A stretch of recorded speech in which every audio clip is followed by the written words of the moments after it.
అయిన తర్వాత ఈ భార్యాసుతాదులు ఎవరు నా వెంట రారు అనే సత్యాన్ని గ్రహించుకుంటూ మనం నిర్వహించుకోవాలి. అది ఎవరికి వారే నిర్వహించుకోవాలి, ఎవరికి వారే తెలుసుకోవాలి. అందుకని అధికంగా మమకారాలను పెంచుకోకుండా, మమకారం పెంచుకున్న కొద్దీ ఏమవుతుంది, బంధం పెంచుకున్న కొద్దీ ఏమవుతుంది, మోక్షం రాదు కదా. బంధాన్ని తీసేయటమే మోక్షం అంటే. మోక్షం అంటే ఏమిటి? బంధం లేనితనమే మోక్షం కదా.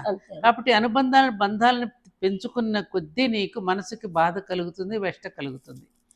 ఎప్పుడైతే నువ్వు పుట్టిన తర్వాత, పెరిగిన తర్వాత, నువ్వు వివాహం చేసుకున్న తర్వాత, బిడ్డలను కనిన తర్వాత కుటుంబ బాధ్యత నిర్వహించటం వరకు మన బాధ్యతగా నిర్వహించాలి. ఆ తర్వాత జరిగే పరిణామాలని మన మనసుకు తీసుకోకూడదు. తర్వాత డిటాచ్మెంట్తో ఉండాలి. అది ఇప్పుడు అమెరికన్స్ ఏం చేస్తారు, కంటారు పిల్లల్ని రెక్కలు వచ్చిన తర్వాత వదిలేస్తారు. మనలాగా ఆస్తిపాస్తులన్నీ వాళ్ళకి కూడబెట్టాలని, ఈ వీలు